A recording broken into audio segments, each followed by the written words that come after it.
Hello, ladies and gentlemen. Welcome to episode 507 of DrunkNerds podcast. And as always, I'm Tyler. And join me, we have the man, the myth, the legend himself, Sir Colonel Gables. What's up, buddy? I'll tell you what, man. I am super excited. Got a whole bunch of different games this past week. Got a whole bunch Noise. of different types of stuff that I'm going to be doing this weekend. But at the same time, I'm happy to actually be playing a couple of different games this week. But other than that, though, it's like work's been the same, busy, lots of crazy people, lots of sales and everything else. Oh boy, but everything else though is like, yeah, it's been sort of warm, but not as warm as last week and stuff, to where it was like in the 90s, 80s, 90s and stuff like that. But for the Pacific Northwest, anything that's above 80 degrees, and people are like, oh my God, it's too hot. Mm-hmm. But at least it's not as bad as, like, say, some parts of like the Midwest, or even like different places like, say, Kentucky, or like, or God, even like flash flooding inside Death Valley and stuff. It sucks, all those like natural weather disasters and all this other crap, but at the same time, it makes you appreciate that, hey, there's always that thing where, hey, it could always be worse. True. Very But true.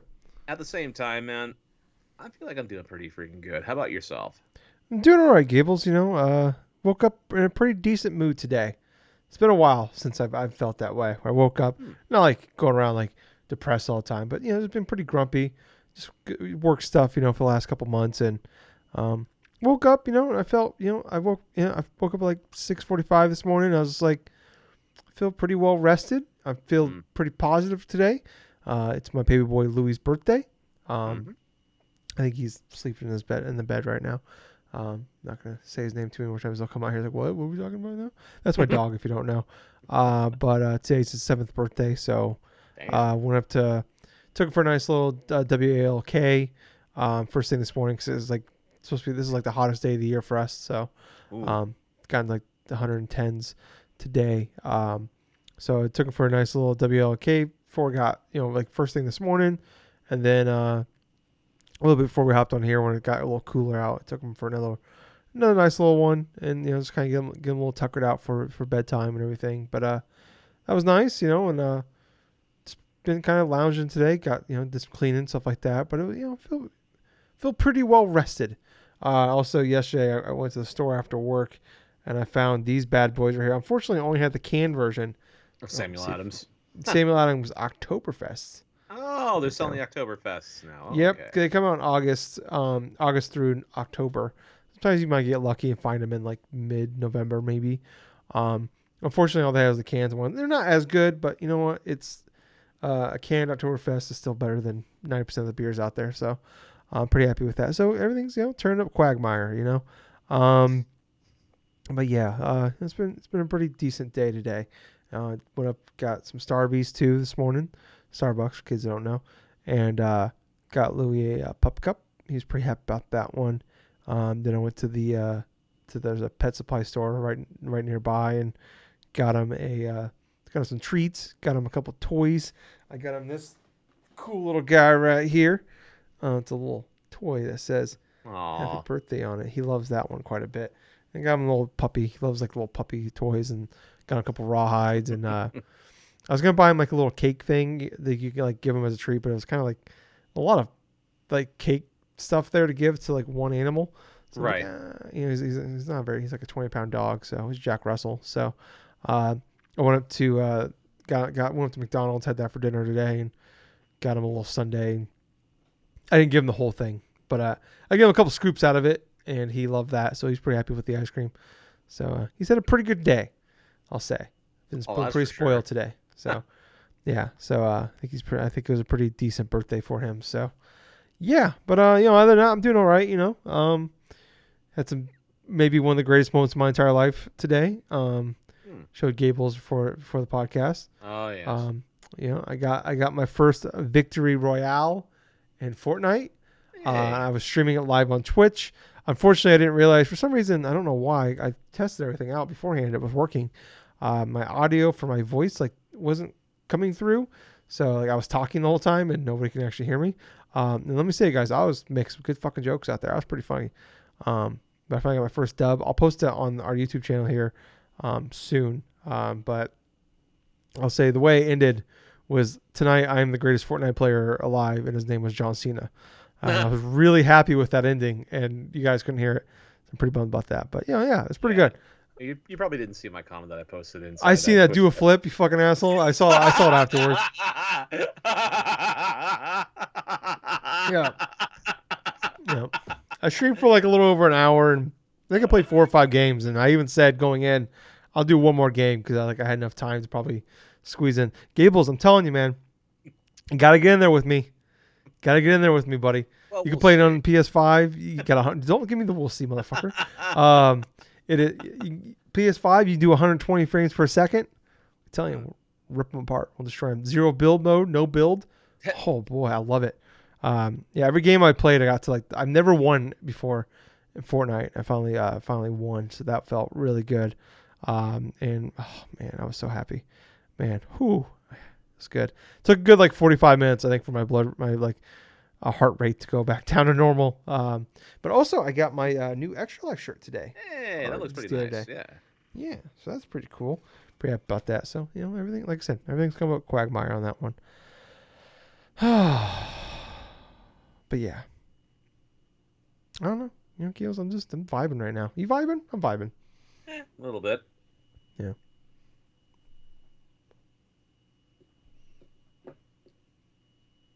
As the thoughts cross through his head.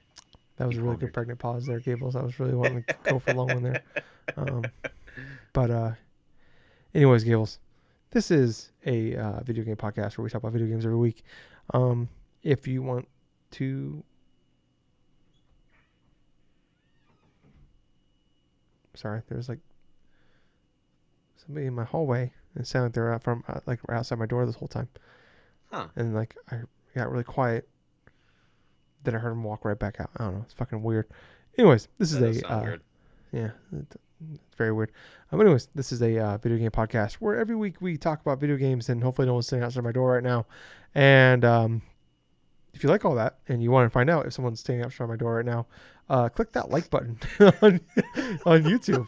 Follow, subscribe everywhere. Look down in the show notes. You'll find the links to all of our socials, wherever pods are cast that we're on. We're in more places, but we have the primary ones like Spotify, Anchor, and YouTube, and Apple as well. So all those places are on there. But yeah, check us out, please. Like I said, if you're on YouTube, that we're really trying to push really hard this year on the YouTube. So give us a big thumbs up there. It's right over there, backwards, Tyler. There we go, right over there. It's located around Gables Junk area. He'll feel that, and he'll make that face. For audio listeners, you're missing out right now. You're missing on some quality content. He'll make that face every time. He'll just be standing there talking he's like being fired. He's just like getting the worst news possible. Get the worst news possible, but in the back of my mind, I'm thinking something incredibly happy. They're looking at me like, "What the fuck is wrong with you?" It's like somebody just liked the podcast I was on. But yeah, also hitting subscribe will do that as well. Clicking the bell also. I don't know. That's what kids say nowadays. Click the bell. And click that bell. You'll see when the clip of me getting my first dub in Fortnite. You'll see that. My first victory royale. But anyways, guys, I meant to have these links open before we started the podcast, and I didn't do it. So bear with me for a second, kids, as I open up 15 fucking links. But guys, like I said, this is a video game podcast. So let's get into the news, Gables. Okay. Let's start off with maybe the biggest news of the week, primarily here, is we had a Pokemon Presents. They announced it Monday, as they normally do, and couldn't watch it live. Well, I was able to watch the back half of it live, which was the important part, but I wasn't able to do a live reaction because I had to work my day off again. But we had some news on this one. So as we know, Pokemon Violet and Scarlet are coming out on November 18th. We had a pretty big in-depth thing here, but we also talked a lot about some other stuff here. There's the Pokemon World Cup or World Cup Championships going on in London right now, and that trophy and the jacket are sexy AF. Gables, you saw my live reaction. I wasn't able to watch that stuff until right before we started recording. Yeah, the biggest face you've ever seen. Yeah, my God, you would have thought that someone just clicked like on our podcast. The face I made when I saw that. It was that's a sexy jacket, and I want that fucking trophy.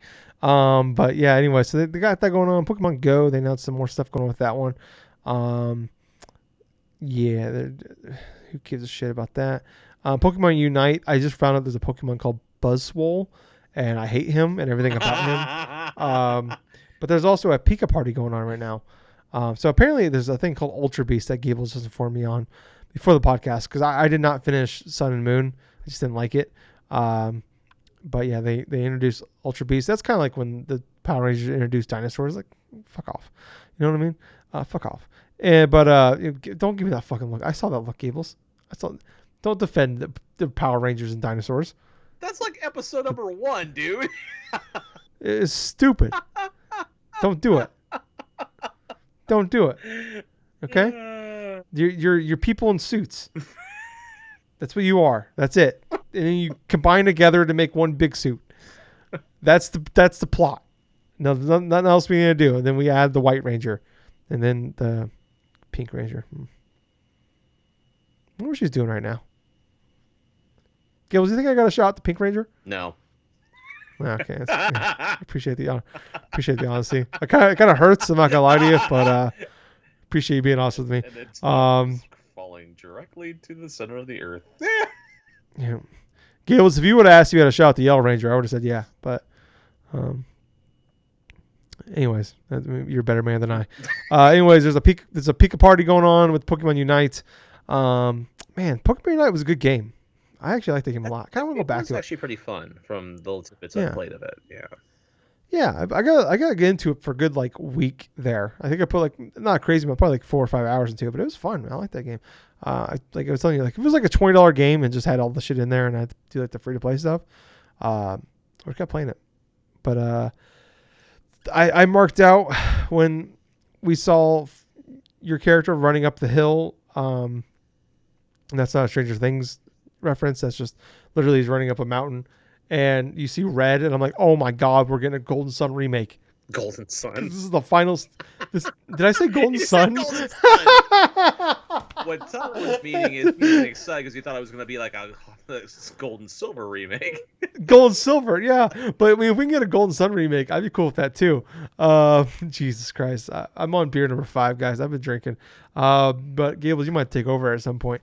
If I'm already saying Golden Sun, I haven't thought about that game in like a decade. My God. The Ginny or something like are just crossing through your heads.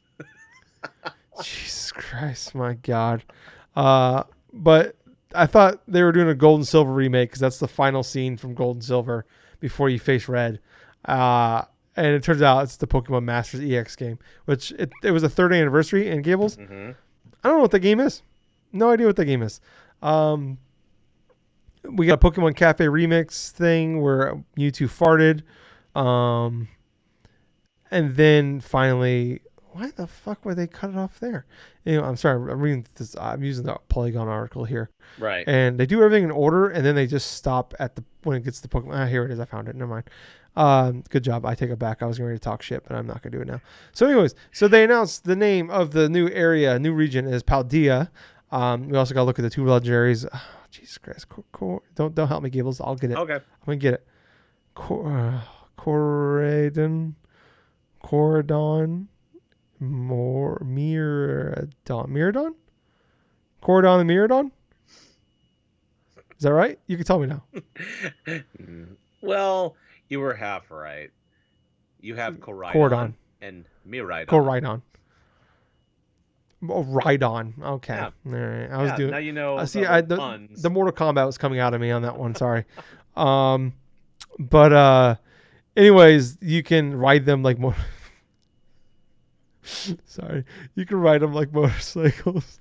I don't know why it's so funny when it's written out. Like I've seen the video multiple times now, but just seeing it written out, you can ride them like motorcycles. It was funny, and then it's the name sometimes Rhydon fly inside of the damn I names. get it now. I totally got it now. I get it. But like I get it, but just reading it is funny to me. And then sometimes they fly. Also, there's a crystallization feature That's kind of like their Gigamax and their X and Y stuff they do. Yes. Makes Pokemon shine. They get like a crystal like thing over them. What was it called? Like terraforming or ter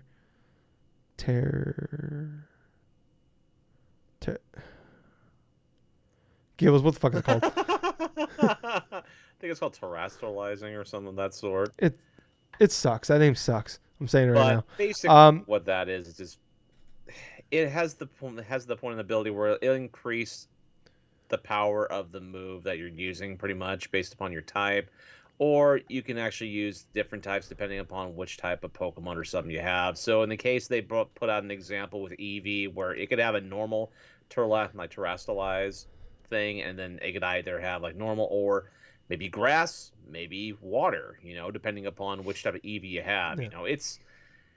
Yeah. It's one of their newest gimmicks that they got going right there, but it looks like it's kind of pretty straightforward to me, where it's just like, okay, more powerful moves. Some Pokemon have different moves than their current element. I mean, okay. Yeah, it's a thing they do with like X and Y and like Sun and Moon and Sword and Shield, where it's like, and we're just kind of do the same thing over and over again. We just change what it looks like. Yep. But yeah, they also announced that there is like, so like now your trainer is like he's at like an academy, he's still a kid, Yeah. but he's at an academy. He's got teachers and professors, and he's got looks like maybe not just one rival, like he has multiple friends possibly. And there's 3 like main stories. One of them we know is like the 8 gym leaders, but we don't know the other 2. And then they talked a lot about the multiplayer modes, which you can play with 4 people. You can like roam around the world with your friends. You could do like raids, and like you can get more of the terrorizing. I'm going with terrorizing. I'm gonna call it that for now. Terrorizing, dude. Yeah. That's a deep pull for wrestling fans if you don't know. That's what I'm gonna call for the rest of eternity. Pikachu is using his terrorizing ability. He's from British Connecticut. Just starts transforming to Triple H. Yeah. when he terrorizes, he pulls out a sledgehammer instead of a balloon. And he has to make the same expression as Triple H holding a sledgehammer, like. Yeah. Fucking Bulbasaur spits water out of his mouth on everybody. Oh god. Comes out the Motorhead. Anyways, this is some wrestling jokes for people. Sorry for that, but anyways, no idea like kind of what that entails other than like the raid stuff, and then you can walk around the world with your friends. But I don't know, Gables, you're the Pokemon guy, so I want to hear your initial reactions to everything we're seeing so far. Okay, so initially what we saw in that Pokemon Presents, I felt like it was sort of like kind of like half and half in terms of excitement coming from me. It's like there was a bunch of it where I wasn't really that much into, either because I've either played a little bit of it or I have no interest in it whatsoever. So obviously the Pokemon Cafe stuff I've never tried. I'm not saying that it's bad or anything, but it's just one of those games where I don't feel like it's for me. The Pokemon Unite stuff, the Pokemon Unite stuff, I like that there's different type of themes for Pokemon, say like with Blastoise being a freaking firefighter and then like a freaking bonnet-wearing Snorlax or some of that sort. That one was pretty funny to see. But when they were the village people. Oh yeah, Pokemon. Kind of look like the village people, honestly. Only one's wearing a like a bonnet and bib, but that was the 6th member that we don't know about. But the Pokemon Masters X stuff, I've only seen that app advertised maybe a couple of different times. Still don't know what the hell that is, but we're getting new content for that. I wasn't really too excited for that. The thing I was really interested in seeing is like seeing confirmations of specific rumors or some more speculation stuff that I had been watching like weeks prior. Of course, I stopped watching a lot of that speculative stuff from Scarlet and Violet like pretty much as soon as like a week or 2 ago, because I think I've already saw enough to the point where, okay, I've already read a lot of the stuff that that one leaker Riddler coup did, and like that other Riddler that's supposedly deciphering everything like from like broken up Chinese English translations through Google and stuff like that. It's literally just called the Kaka Man. Yeah. Yeah, But because Nintendo leaks always come from China. So well, yeah, considering that a lot of them get play tested and like yeah, mass produced over there in China, it doesn't really surprise me all that much. But from the initial things that we saw from Scarlet and Violet, it confirmed a couple different things. One, the name of the region, which is the Paldea region. I mean, the two separate schools and stuff. But I'll tell you what, inside of this Pokemon Direct entirely, I would have more than likely be a little bit bummed out on it because the night before this thing aired, all of this thing leaked on either Reddit that makes sense. or like 4 Yeah. or like yeah, Reddit or 4chan or whatever the hell this one that leak happened on. But I'm glad that Okay. I did not see any type. I didn't even bother checking out a lot of the rumor stuff going along, and went to sleep. Woke up that morning around 6 o'clock, watched it, and you know what? From the initial thing that I did see from the rideable legendaries, from the terrains and stuff, from the freaking Paldinian variant of Wooper, which I'm actually kind of highly excited about, because it's like it's a classic Pokemon that I've loved playing back when I first got Gold and Silver. Only now it's part Poison type, and I'm kind of interested to seeing what the evolution of this is going to look like, because it's not going to be like a traditional Quagsire, but of course some of the new Pokemon were pretty cool too, like the Titan, that big old freaking ice Pokemon that looks like sort of a mix between a walking bomb and like a big old freaking horned beast. Then obviously the freaking like a FiDough, which is basically a freaking FiDough! it's basically a freaking dog that's made out of biscuits. Gables, if his final form isn't a loaf of bread named Purebred, I'm gonna be real pissed. You know what's hilarious about that? It's like even with a lot of the rumors that went along for Scarlet and Violet, one of the images that dude Riddler who did put out was a picture of a loaf of bread, and you had the dog's head and its tail and stuff like that, just to tease. Oh, this is gonna be a Pacific Pokemon that's gonna be coming out in the cutting of the Yeah, and this and that, and all of a sudden we get the that's like fucking Pokemon that Twitter account Fido. that popped up. What was that Twitter account that popped up that we were talking a lot about right before Summer Game Fest Oh that leaked like Jesus everything? Christ! I know what you're Uh, talking about. I know I've seen like he it a couple leaked. different times. I can't think of his name. He hasn't tweeted in a while, but like he like leaked the Hollow Knight stuff. He Yep, leaked like Persona. yep, yeah, he But did yeah, too. like that sounds like what was it? Oh, I don't know the name of the Twitter Oh, okay. user. I mean, I've since But forgotten yeah, about like it. he would always like he would never tell you straight up what's happening, but he would like leave hints.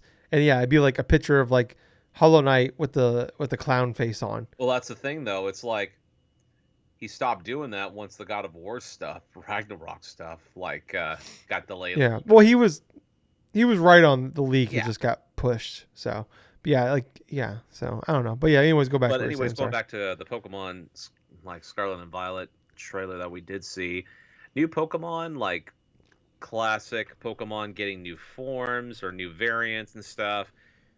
The initial impression I got from that trailer, it's like this is going to be an interesting open world to explore, because they did definitely borrow elements of Pokemon Legends Arceus.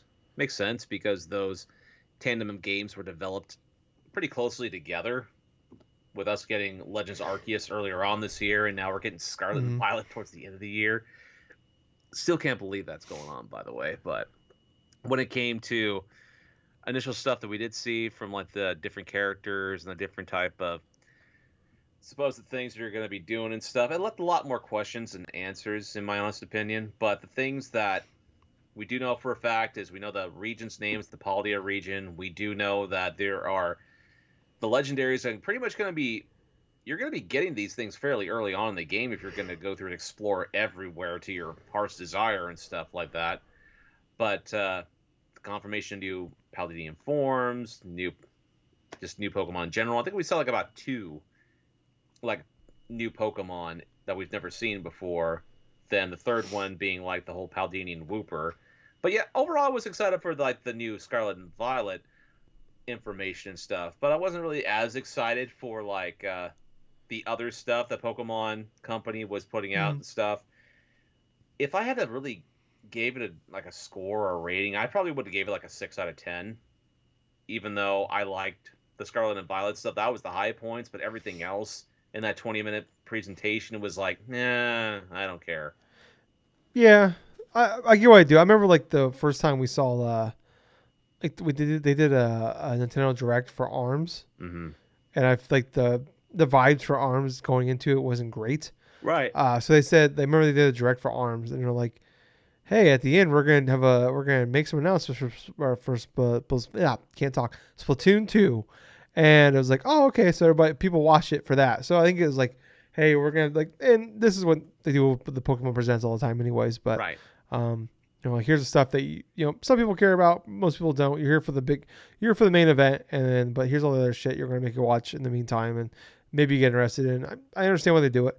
Um, which is kind of focusing on the Scarlet and Violet news here. So this is the third like trailer we've got Yep. since the announcement, and we did a whole like 20-minute episode just about it after they announced it, and I think we were on cloud nine. I was like, oh my god, are they doing Pokemon Arceus with modern day? Like the Gen 9 is Arceus gameplay, and I'm like, fuck yeah, let's do it. And it doesn't. It seems like we have seen very little real gameplay That's true. We from this haven't game yet. after three trailers, after three major presentations for this game. We have seen practically no gameplay. Like it's been a lot of like scrolling shots and some screenshots and like snippets. We've probably seen like 30 seconds of combined Right. gameplay of this game during those, and but it's little snippets here and there. And this is the first time we've actually seen the UI during like for battles, and like I was holding out hope that maybe it would be like, oh, we're getting the Arceus gameplay because I love that gameplay because it actually made it. It was kind of made it. The battles were fast and it made it actually a little more challenging because you had to like think and go on the go on the run here. Right. And we've seen the gameplay now. Like we've seen a couple seconds of it, but it's like kind of looking at the UI here. It looks like it's more of just what we've gotten for 25 plus years now. Which look, I'm gonna play this game. I'm still gonna really enjoy it. But I'm not. The more we see this game, the less excited I am for this game. Like I really thought this was like the next big, like I thought like Arceus was like the test bed for Sword or Jesus Christ for Scarlet and Violet, and maybe it's one of those things where like this was like a test bed and like Gen 10 maybe is that thing. I don't know.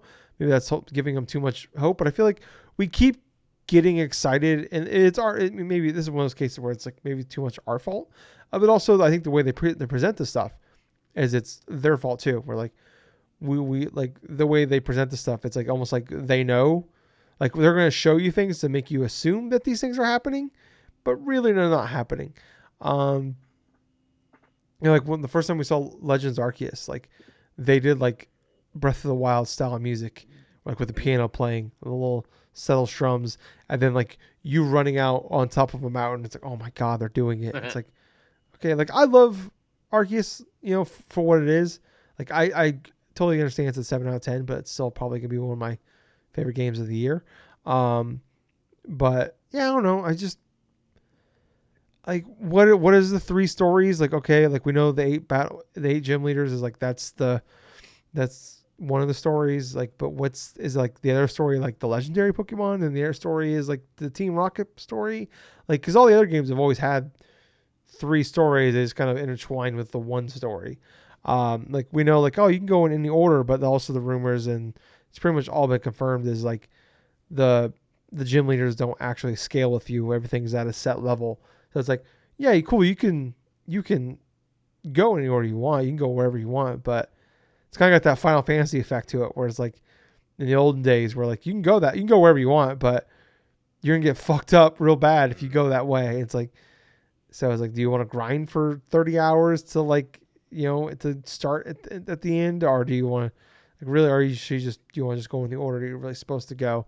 Um, I don't know, like how is the multiplayer going to work? Like I feel like the mechanics and everything on this game will be good, and I feel like the online will be fine, maybe. But like I was telling you before the show, I was like my biggest concern with this game is, and even with like I talk about Legends Arceus, where it's like, and really I've talked about a lot of the like even like Kirby, really any Nintendo game for the last few years now is like it feels like these games want to do more. They're just hampered by what the Switch can do and what Nintendo Online can do. Mm. And like I still think the Switch is a great console. It's still selling really well. We're gonna talk about that a little bit more here in a little bit. But I, I maybe it's what we want is impossible until we get the next Nintendo console, where it's the Switch 2 or whatever. Like I don't know. But I mean, look, I'm gonna play this game. I'm still gonna like it. It's gonna hit that nostalgia itch for me most likely. And I'm gonna be upset like most of people will because like we love Pokemon. I bounced out for a long time and I came back for X and Y like a lot of people. But we give Pokemon a lot of passes here because it's like the things we're like asking for them to do with stuff big games were doing in like the mid 360 PS3 era.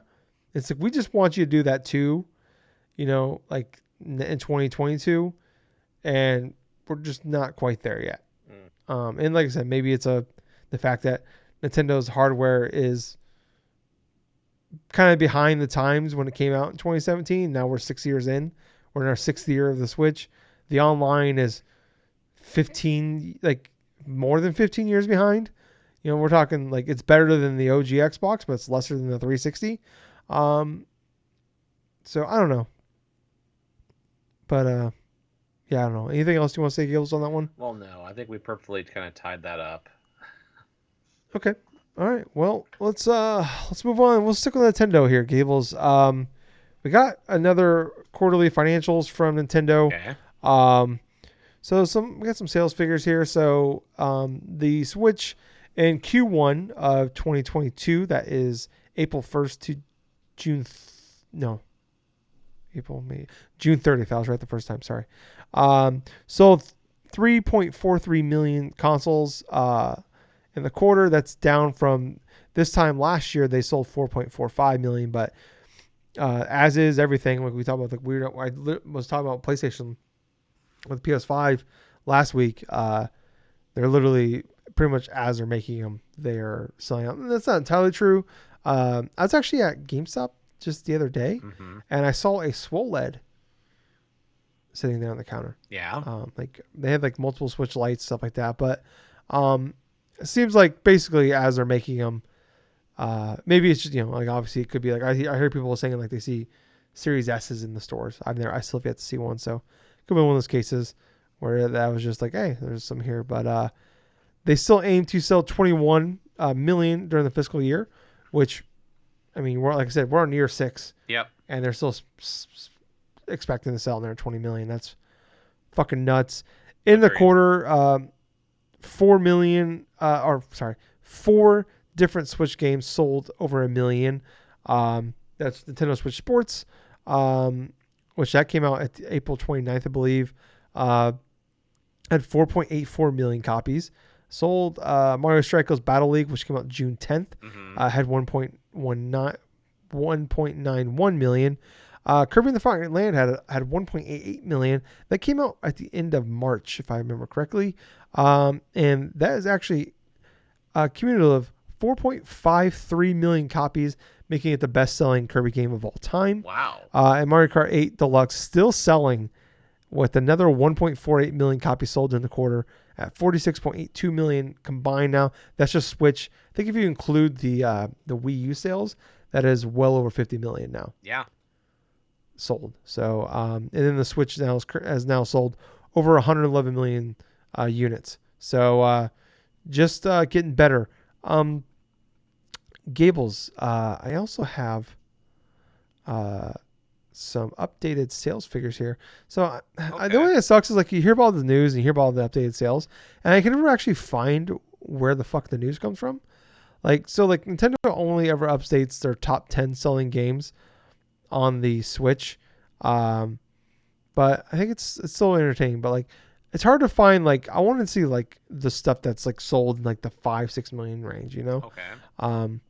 But we have some updated sales charts here. So As of now, as of June 30th, rather, 46.2 million Mario Kart 8 Deluxe units have sold. Gables, where do you think Animal Crossing is? I think it's like number 1. Well, no, I mean, how many units do you think it sold? Okay. It's number 2. Okay. So for It's that. sold more than 30, Okay. but less than Mario Kart 8's 46.2. It's probably 42. It's 39.38, very close though. 39.38. Um, Wow. yeah, it's probably gonna hit 40 million. Here soon. Mario Kart on the Switch will probably, I mean, if it keeps that about 1.5 Mm-hmm.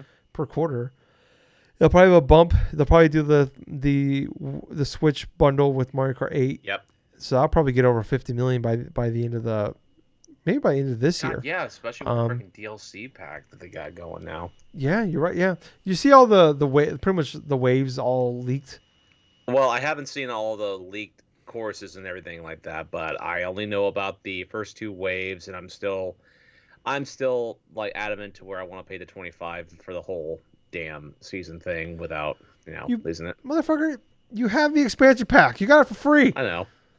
Play them. They're good. I played Wave 2 today. They're very good. But Smash Bros. Ultimate is at 28.82. Legend of Zelda Breath of the Wild 27.14. Pokemon Sword and Shield 24.5. Mario Odyssey 23.93. Super Mario Party 18.06. This one's actually pretty crazy here. Brilliant Diamond and Pearl for the Pokemon games that just came out in November. Mm-hmm. Already at 14.79. Already the 8th best-selling Switch game on the market. Obviously, that's 2 games combined, but still. Yeah. And then the Let's Go Pikachu and Eevee games at 14.66. Okay. And then number 10, Ring Fit Adventure at 14.54. So, man, Oh man. if there's one thing that was saved by COVID, it was Ring Fit Adventures, because that game came out and nobody gave a shit. Yeah. And then COVID hit, and all of a sudden everybody wanted it. So I kind of wish they had more than just the top 10 though, because I really wanted to see the numbers for Metroid Dread. That's what sucks is like, that's my biggest complaint. Like I always hear like updated sales numbers for a lot of stuff. Like you hear about like, oh, Luigi's Mansion sold like 13 plus million. And I was like, cool. Where can I go to find the information? Because I've searched Gables. I don't know. Like I know you can go on like Wikipedia, and they're fairly close, but they're not 100% accurate. Right. Like even like I literally pulled up the slides that Nintendo gives during the quarterly financials, and they didn't have that information on there. Wow. Drives me goddamn nuts. They did say overall sales were down for everything, but it's just a matter of just can't meet demand. Just like everything else in the world right now, there is more demand than there are supplies for stuff. So, but yeah, I don't know. And I say this every time we talk about Nintendo financials. The only reason we go this in depth on the Nintendo financials is because they are the only ones that give out this in-depth information on their stuff. PlayStation do it. Xbox doesn't even tell you how many consoles it sold. Let alone game units sold. Like we maybe like twice a year we get like Game Pass figures, and that's it. And like PlayStation, when it hits like 10 million, we might get a thing for that, but that's it. So, but yeah. Anything else, Gills, you want to add on before we move on? Well, no, not really. Not really. I'm really not too surprised in regards to like the sales of like the top 5 or something like that. But yeah, Brilliant Diamond, Shining Pearl, plus the Let's Go games. I mean, almost anything Pokemon related sells over that, say, $10 million mark, it seems like, on the Switch. So it's going to be interesting to see when Scarlet and Violet release, if that's going to be in the top 10. Yeah. And then, I'm kind of bummed we didn't. I wanted updated sales numbers on Arceus. Like, yeah, really. I wonder if Scarlet, like they talk about the 4 games that sold over 1 million. I just thought about this now. Like Arceus was in there, so I wonder if that's more on Arceus or is that on the fact they announced immediately after Arceus came out Scarlet and Violet for later this year. So that's a I wonder point. if that's it. I wonder maybe it's both things are true in this case where like maybe that game wasn't as great as we all hoped for, even though we both really liked it. But I feel like overall it's been very mixed throughout the video game community for that game. And then also, yeah, like I said, Scarlet and Violet, the next big Nintendo game coming out, Pokemon game coming out, rather, getting announced like literally like 3 weeks later. Um, so people are probably like, well, I'll just wait for that one. So, but Gables, let's move on to some non-Nintendo news here. We have possible. We talked about. There's been some rumors about. Well, not so much rumors. I think they're pretty accurate. Of Ubisoft, Yves Gamont. It's hard. I can't say his name very well. But there's been a lot of talks about him wanting to sell. Okay. I believe it's his brother-in-law or his son-in-law and his actual son. Both left the company in the last year or so. Right. So he has no heir to the throne for this because it's been a Gamont family run for I think pretty much since the beginning, maybe if I'm correct on that one, since the beginning of Ubisoft, and now there's no heir to take over, and everything's it's been a lot of selling of things. We've seen that across the board. It's video games especially, but all across the board in the big business world of just people buying up other things. And like now we live in a world of like content as king, especially when it comes to like people that own streaming services. They're buying up whatever they can to make those things stronger. But now we're seeing kind of as inflation runs that now the Federal Reserve has definitely like way increased interest rates on things, which is the big reason why people were buying things was because interest rate was like it was literally more profitable to buy a studio, and that money that they were making would be more than the money that they would get from just the interest rate of sitting in the money Right. that they had sitting in a bank account. So now that's changed. So that should help a little bit with inflation going on right now across the board, but also that should probably not hinder or not stop, but maybe hinder, the buying up of studios. But we talked that Ubisoft has been trying to talk to like some private companies, stuff like that, about buying up their studio. And we talked about Like some of these studios some of these companies they were talking to about buying up was like they wanted to, the Gamont family or Yves Gamont wanted to stay in power. But we talked about like a lot of what these companies do is that they buy these companies, take gigantic loans out in the company's name, Mm-hmm. and then basically pay themselves bonuses and then bankrupt the company. Yep. Um, and that was my big concern. I literally said this a couple months ago.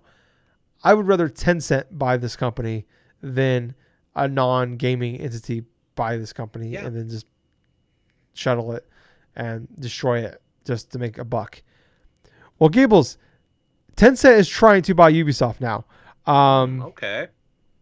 So as of right now, Ubisoft is currently worth on the stock market about $5.3 billion. Now that's what's worth. It always that's when if you're gonna sell it, that's the starting number. It's not just here's 5.3 billion we're taking over. No, that's where we start. That's where we start. We're starting here at 5.3. You hear it all the time. That's worth this much, but it'll probably end up selling for 7 or 8 billion probably. Yeah. And especially now with like the prices that like Bungie sold for like over $4 billion. Well, Tencent does have the money in order to acquire Ubisoft, though. I mean, that's yes, nothing to them. yes. So they already own 5% of the company, and Yves Gamont, as of right now, owns about 15% of the company.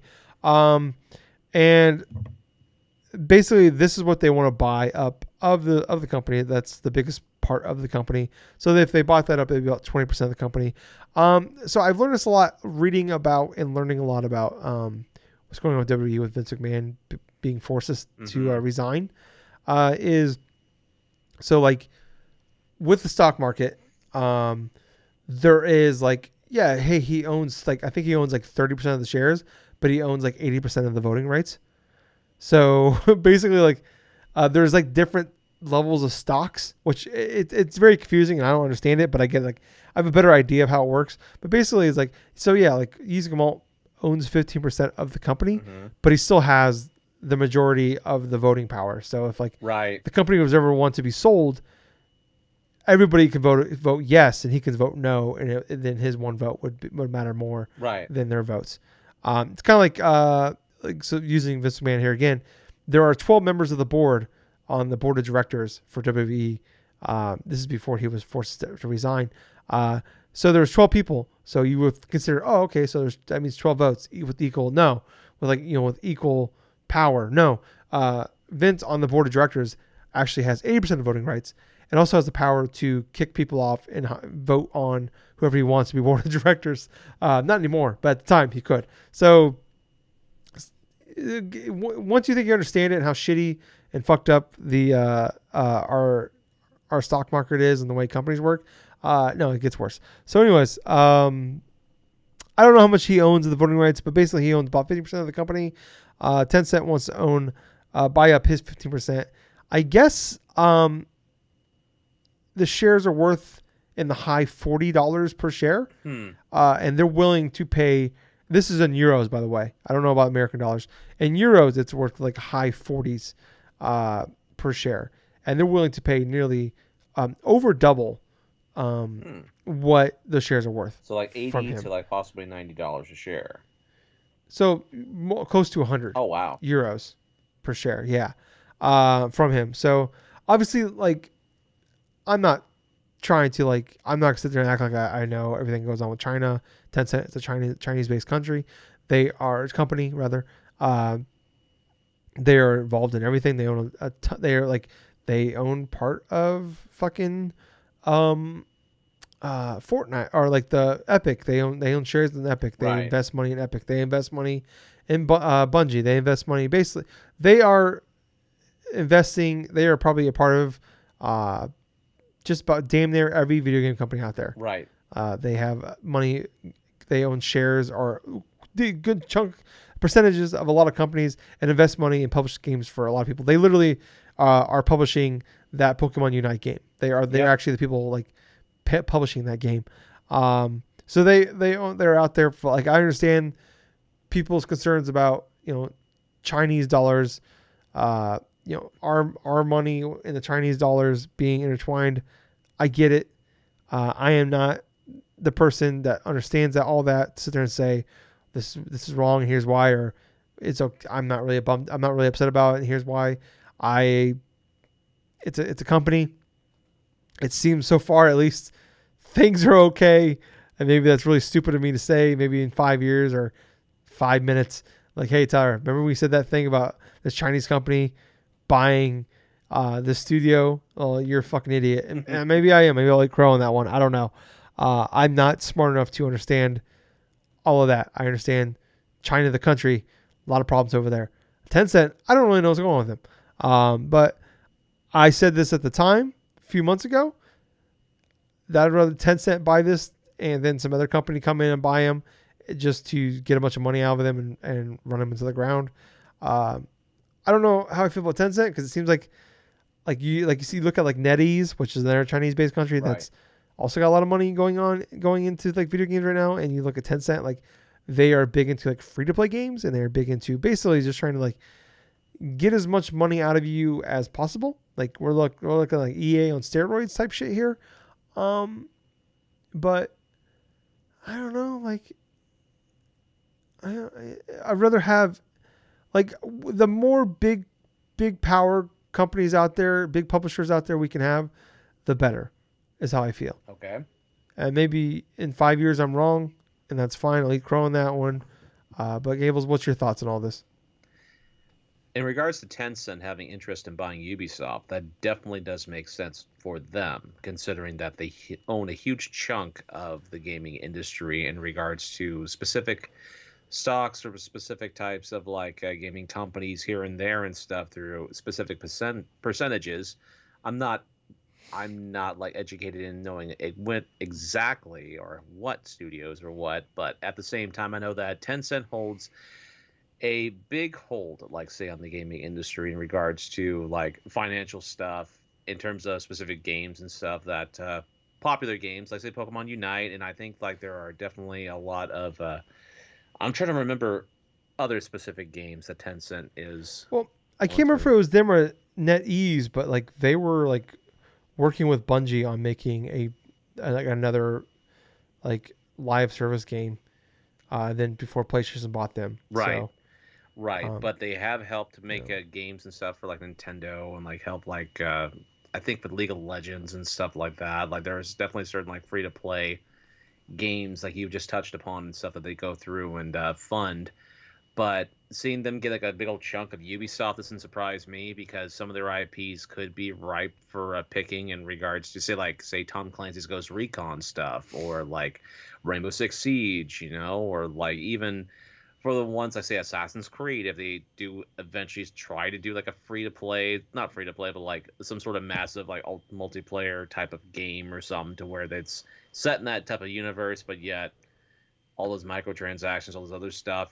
So if it's between that and like having Tencent buying that company as opposed to say like another company, say like with BlackRock or whatever the heck, or even other types of companies that'll just do exactly what you're saying. Buy the company, put out a big old loan, just run those companies into the ground to where they just own the name and stuff, but it's not even a quarter of what it used to be.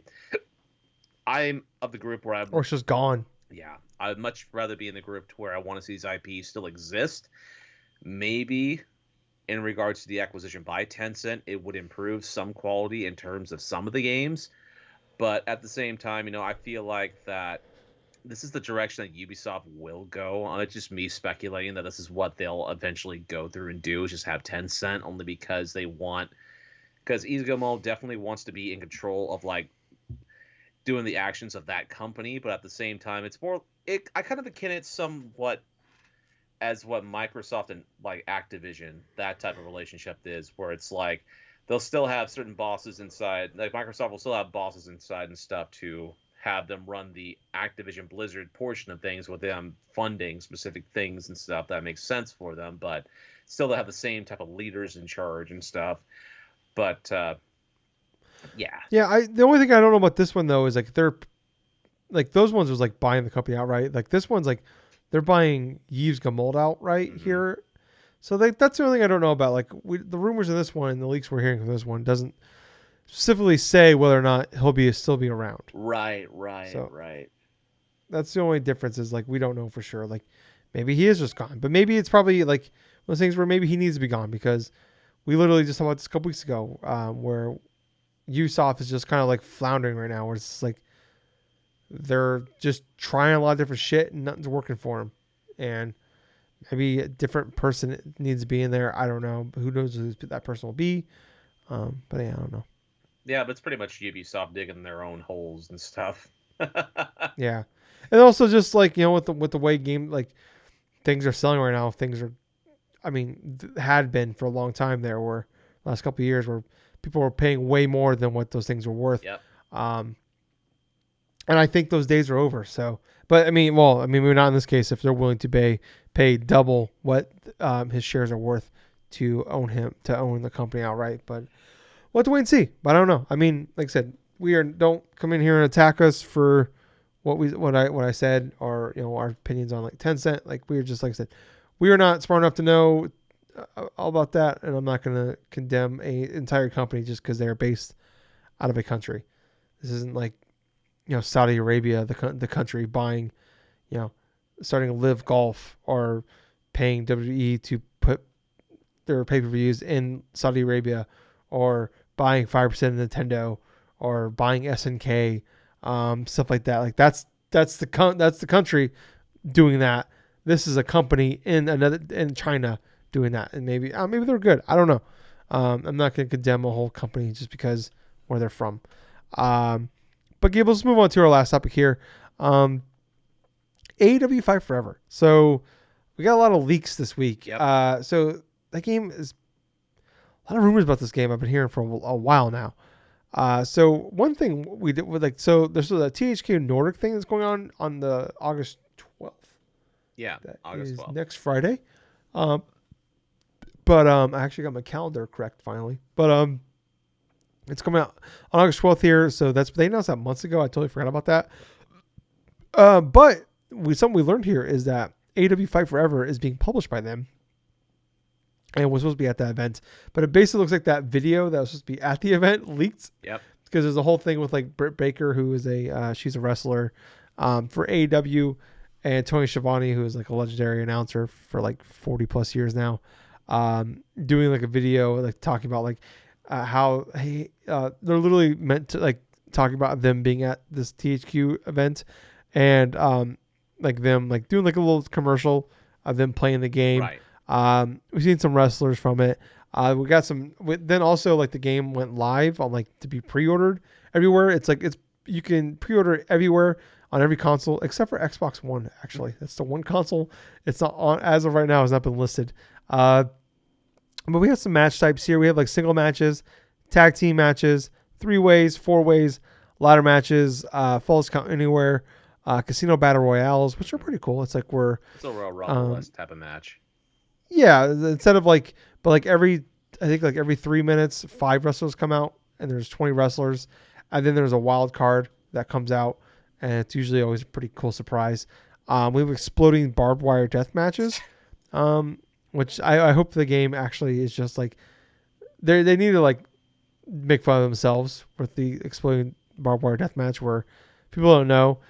They did this big pay per view and like the main event was like exploding barbed wire death match where it's like basically like the entire ring is surrounded by barbed wire and there's a countdown.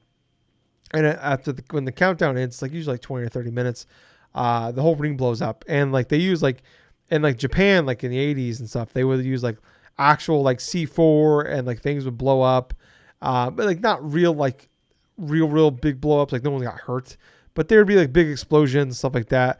And at the end of this pay per view, the it didn't actually go as planned, and like literally looked like some sparklers went off, and the whole thing got it's pretty fucking funny. It was pretty awkward, but it's pretty funny. And then they have a lights out match, which is a non-sanctioned match. So like they've done a few of these where like this is like I think it's going on for a long time in wrestling. But basically, like they like turn all the lights off except for the lights in the ring, and it's basically just like a no rules match, where it's like just anything goes. You can use weapons or whatever. Okay. The only thing is like it's really just like a hardcore match, but like in AEW the match doesn't count against your win loss record. Right. So and then also they announced you can like customize characters. There's gonna be online modes, stuff like that. We don't have like a full roster. We've seen some like the cover of the game came out. Like you have like CM Punk on the cover. Britt Baker's gonna be in the game. Obviously Kenny Omega. All the big guys are gonna be in this game. We know like Crit Statling or stuff like that. But we got like some gameplay of this game. We have no release date. It just says December 31st, 2022. A lot of rumors about this game. From what I've been seeing out there is the game was initially supposed to be talked about the beginning of the year and release at the end of May because they wanted to release it around their big pay. They have 4 big pay-per-views a year, and they have one every Memorial Day weekend. They wanted to release the game around then. Then the game got delayed, and then they were hoping to put the game out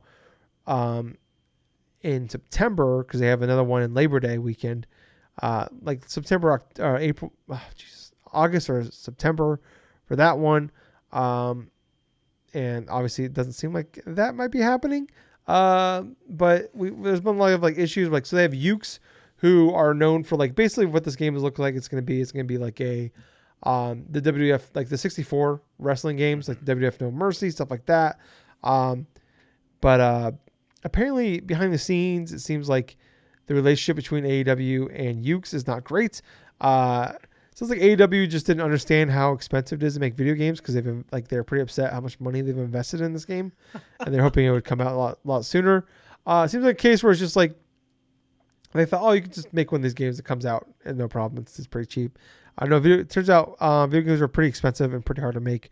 So this could very well be a one and done game for them. But I don't know. Gables, like you sent me the YouTube link for like what leaked out, and I watched it.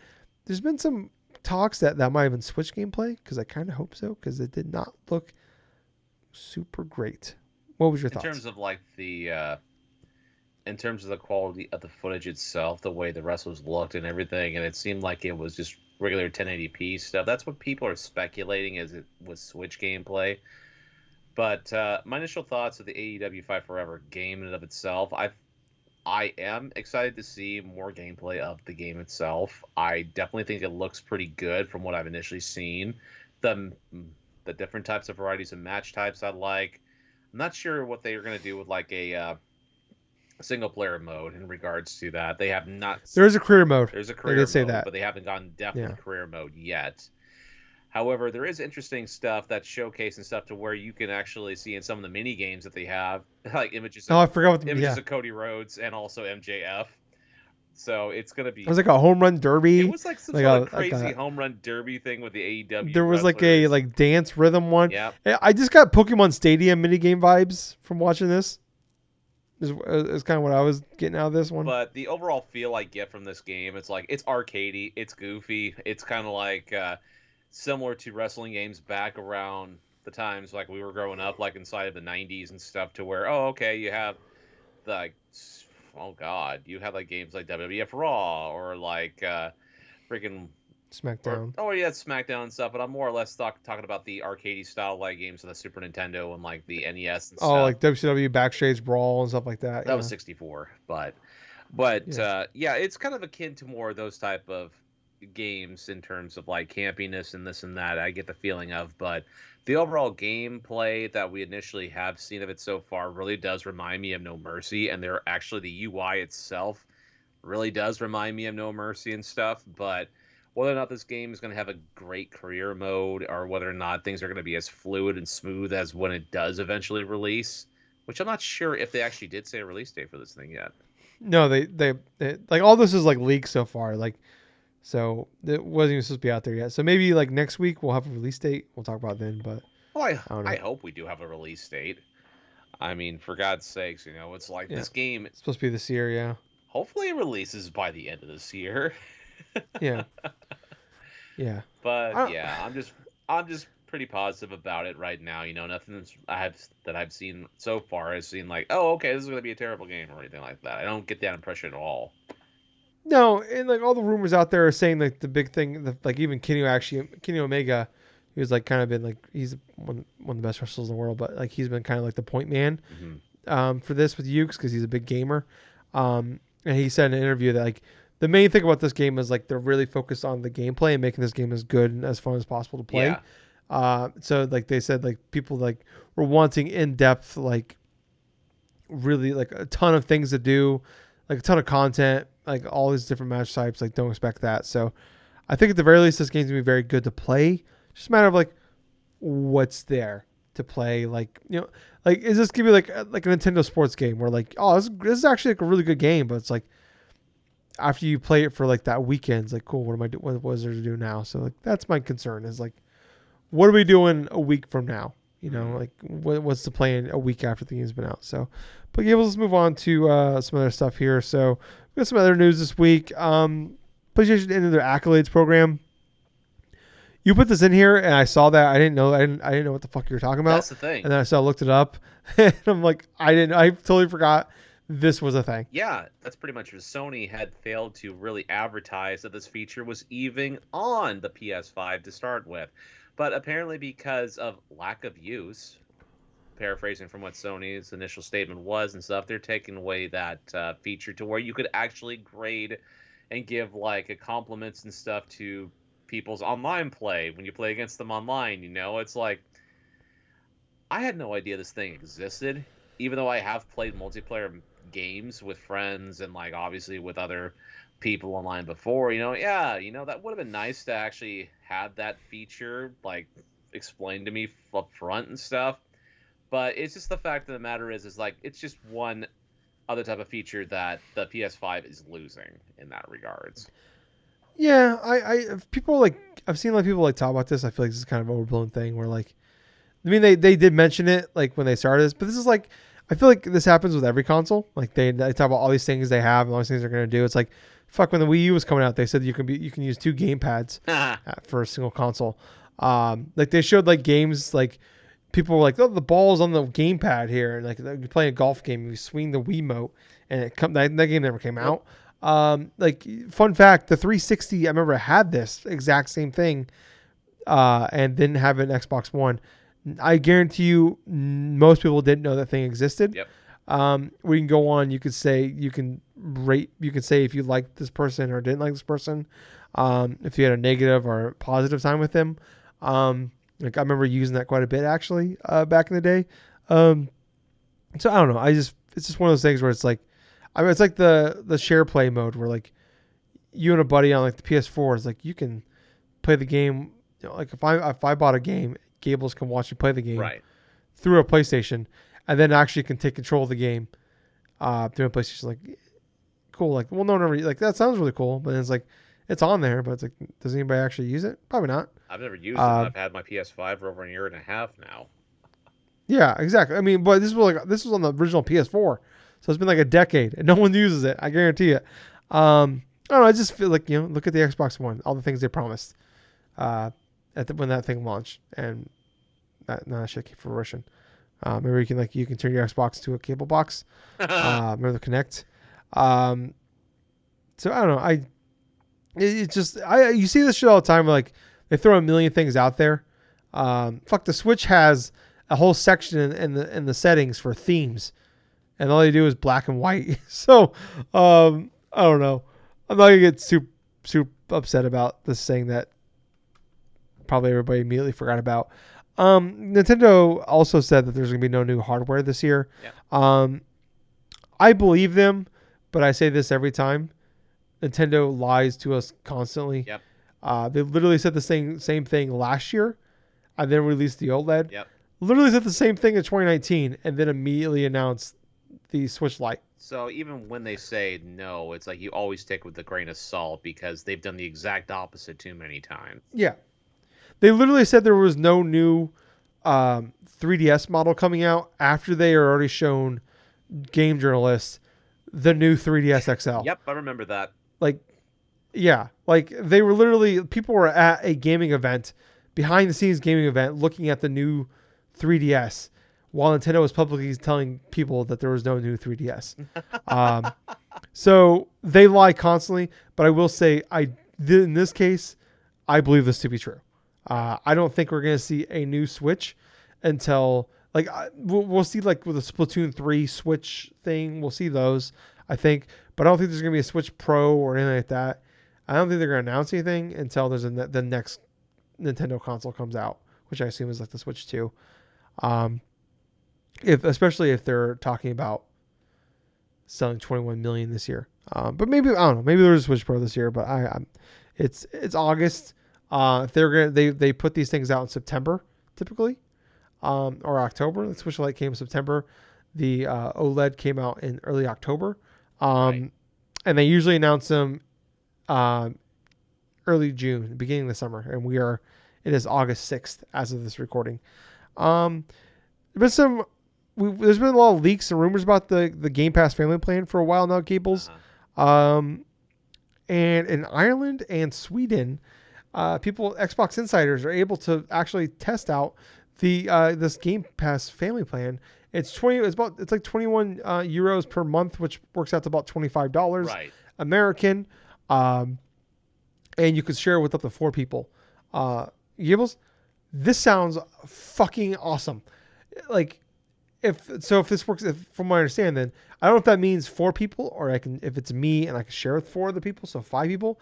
That basically means that like I could share, like if I got this, I could share this with like 5 other people or 4 other people for $5 a month, and then just say, hey, everybody, just give me $60 in Xbox cards, put them on my account, and then we're just golden for the year.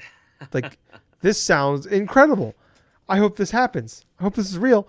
Because Gables, I will fucking find, like, I posted this in the Talking Ship, and people were like, cool, who can I share with? I'm like, dude, there's not people in here that I've converted to Xbox.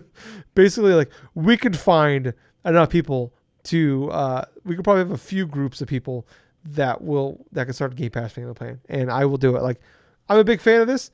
I love this idea. As long as people are like, you can trust people to give you the money. And I would just say, hey, if there's not people in this group, there's full 5 of us in here. Everybody just give me $60 a year, and I mean that works out to $5 a month for 12 months, and you're golden. And I'll just give me his Xbox gift card for $60, and like I said, that's $240. I pay for most of the year right there, and then you just got then whoever owns the account has got to work out the rest of it for the rest of the year. But still, that's fucking incredible. That is awesome. I love this. I hope this happens soon. I don't know what's going to happen. Obviously, it's happening, but I hope it comes soon. What about you, Gables? Well, considering this is like one of the first I've actually heard about it, I mean, yeah, that definitely does sound like it's going to be a good benefit for people, especially if you can go forth and share it with like a lot of your friends and like stuff for this quote unquote family plan. I mean, yeah, the possibilities to where you'd have like a group of about like 4 to 8 friends or something like that have separate groups and stuff, and each of them pay for Game Pass for about a year's worth, maybe like what you said, $50 to $60. Yeah, that's pretty enticing as opposed to the other Yeah, alternatives. $180 a year. Yeah. Yeah. I mean, it's still like, look, Gables. What do we call Game Pass? Well, we call it the best deal in gaming. You're goddamn right, Gables. And the best deal in gaming just got potentially 3 times better because it's going to cut the cost down quite a bit. But Gables, Mm-hmm. last but not least here, Tactics Ogre Reborn is apparently happening, coming out November 11th. It's a remake of a Super Famicom game from 1996. This is like a tactical RPG. Coming out to PS4, PS5, and Nintendo Switch. This came from the NVIDIA leaks years ago. There's been multiple leaks, and not just like people like saying, "Hey, this game's happening." Right. Literally leaks in the back end of like stores, like and everything else. Like this isn't like Jeff Grubb out there saying, "Hey, this game's happening." This is like Retail? actual like retailers and shit. Yeah, leaking this game. So finally got announced. Like this date even leaked a long time ago. Finally got announced, but it got announced like middle of the night because it's a Japan-based company. But it like finally got announced, and it was just like came out like 1 o'clock in the morning here on like a Thursday. So that's happening. That's I don't know. so funny. Yeah, like I said, it's a remake of a Super Famicom game. So I don't have too much. Not a big tactics fan, but hey, there's a lot of people out there that are. Well, what I will say about Anything it, on that one? well, I would say about it though, it is a fantastic strategy role-playing game. I mean, the Tactics Ogre games and even like the Ogre Battle style of games, that same sort of like style and stuff, they're highly popular in regards to like the most hardcore like RPG fans in that regards. Good quality of stuff. The game in and of itself that they just announced is basically like a second remake, because you have March of the Black Queen on Super Famicom, Super Nintendo here in the West, and like that eventually went into like around 2009, 2010 when like Tactics Ogre Let Us Cling Together on the PSP. I mean, that's the one that I actually do have on the PSP. I've played little bits of and stuff, but it's nice knowing that we have potentially like more in regards to that series is going to be coming out relatively soon. Yeah. But yeah, let's move on to what we've been playing here. I'm gonna go really fast because I've just been playing more of the same. I finally beat As Dusk Falls. Sorry it took so long. Yeah. But I really like this game. It's a story-based game. If you want like my full like in-depth details in this one, go back 2 episodes ago, 505, and just like look in the show notes, look at the time for the time code, go in there and look at that. But I ended up really loving this game. Like this, I love the character. I just like a lot of things I like about the characters. It's kind of give me like Telltale's of Walking Dead season 1 vibes, or like it's not like a lot of like some of these like story-based games is like you kind of have like, oh, you're just like a big ball of clay and you can kind of morph the character however you want. The thing I liked about Telltale Walking Dead was like you play as Lee, and literally Lee is like the first scene of that game is him going to prison for murdering the guy that was his wife was having an affair with. So it's like he's a good guy, but like something bad happened, he just made it worse. It was kind of like a redemption arc, but you can like also kind of like you can kind of decide like what that character you want to make. I kind of like this too, where like you play as multiple different characters in this game, but they're all broken in a way, and you can kind of like decide like how far down, like they're all pretty much leading down a bad path. It's like, do you want to keep pushing them down that path, or do you want like redemption part of this path, or like how far down this path do you want to go? Everything's pretty ambivalent on this one. And I like a lot of that idea where it's like you're giving me this broken character, and like there's a lot of gray here. They're doing a lot of bad things, but like some of these guys maybe they're not so bad at people. It's like I love the fact that you can like it's not just like here's this blank slate. Like here's like no, like here's who they are, and you can kind of like decide like what you want to do with them. And I liked a lot of that stuff with it. My one complaint is like, and it's hard to talk with these games. It's the problem with these games, like it's completely story based. But like one thing I like to talk about, like I love the fact that every time you beat a chapter, it shows you like all the cause and effects. Like, Right. hey, you chose this, so like it shows you the roadmap. You chose this, so this happened. So oh, you chose this, so this happened, and you get to see that map. You don't get to see all the things that you didn't choose. Like all that stuff's blank, but it kind of shows you like the like I said like a couple weeks ago, it shows you the work of like here's all the things that you chose. Here's your map. Here's a percentage of people that chose that option. But you can see all the little blank things that you didn't do. It's like, oh my god, like there's like all these different directions of like all these like little tiny things that if I would have done this instead of that, maybe this would have happened. Right. Um, I like things that like you decide with your characters in like chapter one. Like you don't even know it at the time, but it's like one of my characters like I like really focus on like doing protecting your family and like doing what's best for your family. Even though they're bad people, you still protect your family. It's like because of that option I did, it's like I just feel to me that this is like the right. Even though like yeah they're bad people, like it's still your family, so you want to look out for them. I didn't realize at the time I picked these options. So like later in the game, like I came to a cross section with like these two characters I've been playing as in this entire game. He actually negatively impacted one of the other characters I play as in the game. Wow.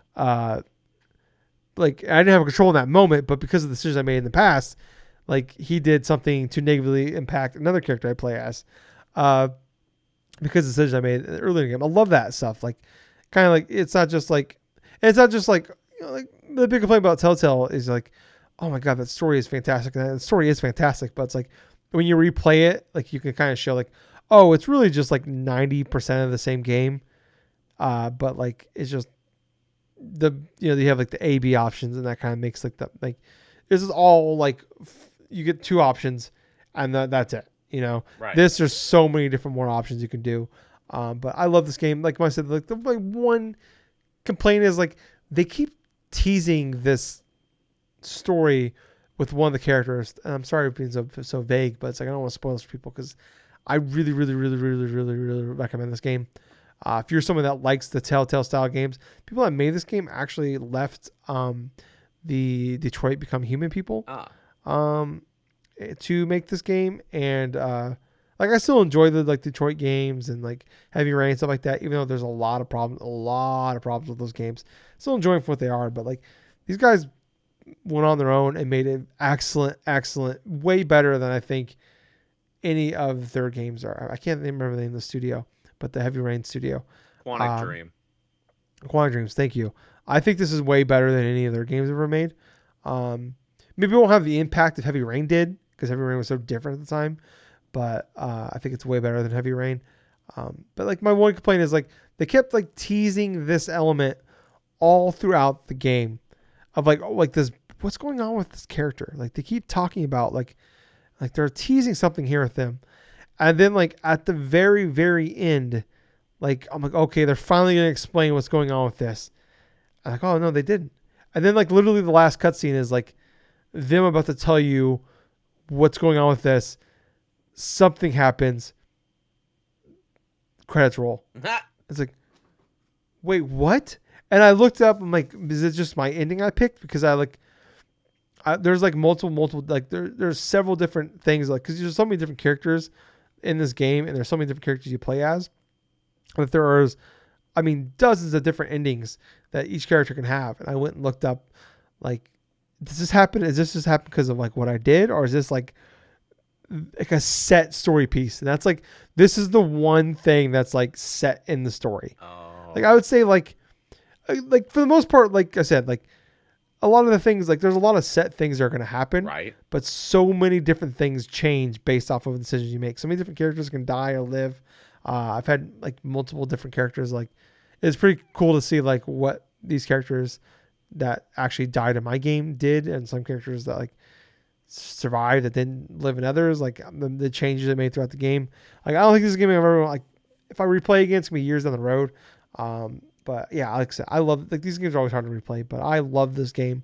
It takes like 5-6 hours to beat. Okay. Um, but yeah, I adore this game. So if you are somebody that's looking for that like that fix for like that Telltale game or the Life is Strange style game, this is a big time thumbs up. It's on Game Pass and everything, but oh no, it's not on Game Pass. I think it's only on Xbox and PC, but it's on Game Pass. So just get Game Pass. And Gables, what do we call Game Pass? Oh, the best deal in gaming. You're goddamn right. And then also, like I said, I've been playing a ton of Fortnite, uh, and I'm addicted to that. So check out, look in the YouTube here. Give us a big subscribe because I'll be posting that clip of me getting my first victory royale here soon. Gills, what have you been playing, buddy? All right, so I've been playing more of Neon White, and let me tell you something, man. Nice. This game is still pretty fucking addicting, and it's always that one more game feel, that one time trial. Like that one time trial you got to rerun over and over and over again. I mean, last week I was going into details in regards to a lot of a lot of the various stuff about it, like from the story, from the and also the gifts and stuff, and the unlocking of dialogues with specific characters. I was gonna find it interesting how the later the chapters get and stuff, the more difficult a lot of the courses start to become, and not so much prevalent, like say from transitions from like say chapters 1 through 4, but when it gets to like say chapter 5, chapter 6, and then you try to go through like the stint of the group of missions in and of itself and stuff, that's when a lot of things start to become a little bit more complicated. Especially with the current chapter I'm on, chapter 6, I'm doing my best to not only go through the entirety, which I already have, of those 10 missions for that chapter, but going back and getting the best times, knowing the rhythm of that specific mission in order to complete it the quickest, the quickest time possibles and stuff. Yeah, it has been fairly challenging. Whereas I've already spent over 10 hours playing Neon White. I've completed like chapters, no, not chapters, but like episodes like 1 through 5 and all their missions and stuff. Got the best times, got all the gifts and the ones where I can get the gifts and stuff. Chapter 6 and stuff, I've gotten all like 100% in regards to the first mission of that chapter, but for the second one, I'm kind of stuck on that right at the moment because I'm still learning the rhythms and stuff. It's still incredibly fun to play, and the missions are super quick too. Like I said before, like some of them you can like complete them like inside like about 15 to 20 seconds. Others you could complete them like within the 35 to maybe like close to a 40-second type of time frame and stuff. So they're super quick. It's super easy to pick up and play a couple of missions and all of a sudden like just set it back down or something if you're doing something else. But I'm still heavily liking Neon White. I do like that the gifts inside of this game and stuff, they are well hidden. Some of them can be well hidden and stuff unless you try to think outside the box. Like for example, this is one mission, like the first mission of like chapter 6, to where you need like the double jump just to try to get to a specific area, and then you just basically do like in some other games where you try to jump like say out of bounds or some shit, but you can jump on specific types of environments and stuff. So you can jump on top of rooftops and go navigate yourself. But then there was this one spot where I couldn't reach, where I definitely seen where this gift was at. And I had stacked a whole bunch of these leaping cards, right? And so these yellow leaping cards, you press the R button to go forth and like discard them, and that makes it use their ability. So I did that triple one, got up to this big old like tower and stuff like that to where I got a gift for like a specific character and stuff. And I thought, oh, okay, that was pretty cool.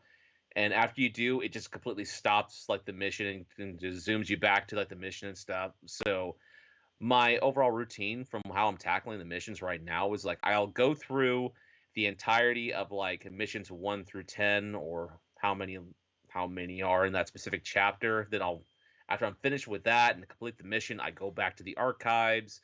I try to repeat the missions again, getting the best times, and then once I reach that specific type of build up, because when you get like say a gold medal in regards to these courses, it'll increase this gauge, right? Where the maximum is like level 4. So once you hit like level 3, you can actually unlock the ability to get these gifts inside of the course, and then like unlock certain shortcuts or some that it's like a visual cue where you could do like a shortcut to get done with a specific thing quicker.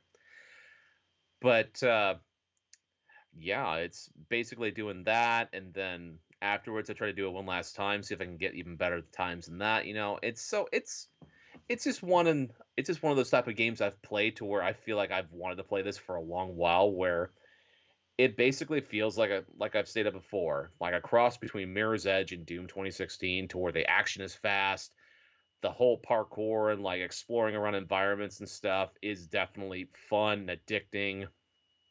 The whole elements of the card system, which I thought would be complicated, isn't. It's relatively simple. You discard cards in order to use their abilities, and then figure out when you can use it or when you can destroy a specific enemy or whatsoever, and try to achieve your goals that way and stuff. It encourages a lot of creative experimentation in regards to how you can get done super quick.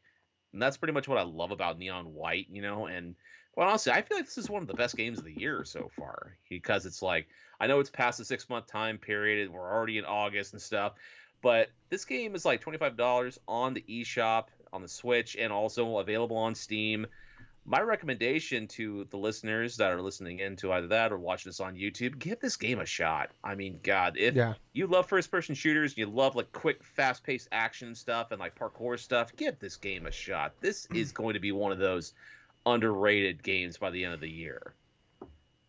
It definitely seems like the game of the summer. This has been like, I think it came out the same day as like Shredder's Revenge. Yeah. And like it got overshadowed like that weekend, and it seems like everybody quickly forgot about Shadow's Revenge because of this game. Well, absolutely, because that's the thing. Both of them are great, like fantastic games, but they released that same time period, and like, God, it's yeah. But other than that, though, I have started playing a little bit more of like Live Alive. I haven't gotten too far into it, but I'll have more things to update about it. But yeah, at my current time right now, I'm really aiming towards finishing up Neon White fairly soon. I want to say that I want to finish it up probably like another week, probably a week and a half or something. But I am still going through and trying to play Live Alive, continuing off where I left off inside that whole the Imperial China stuff with the master teaching the students and all this other stuff. So yeah, I'm still looking forward to that. But yeah, that's what I've been playing this week. All right. Very cool. Well, guys, I think that's going to wrap it up for this week. Thank you guys so much for listening. If you like all this, please, like I said at the top of the show, like, follow, subscribe. Look in that show notes. Look at all the links down there. Whatever ones, kind of interest you, click on those. Like, follow, subscribe, all those places that we're at. If you're on like Apple Podcasts, Spotify, whatever, please leave us a 5-star review or whatever they take for reviews. Please just give us the best one you can. We really would appreciate it. And then also tell a friend. The more you do that, the more people will find us. And we really, like I said, really, really, really would appreciate that. Big thing though, go on our YouTube channel, subscribe, click that bell, hit that like button. Makes Gables very, very happy. He'll make his face. And he does. No matter where he is, no matter what he's doing, he'll make that face. It'll make all of us very happy. But Gables, I was Tyler. And I have been Colonel Gables. Until next time, everyone, have yourself a fun time, and thank you for listening to another fun-filled episode of the DrunkNerds podcast. And hey, Gables. Yeah.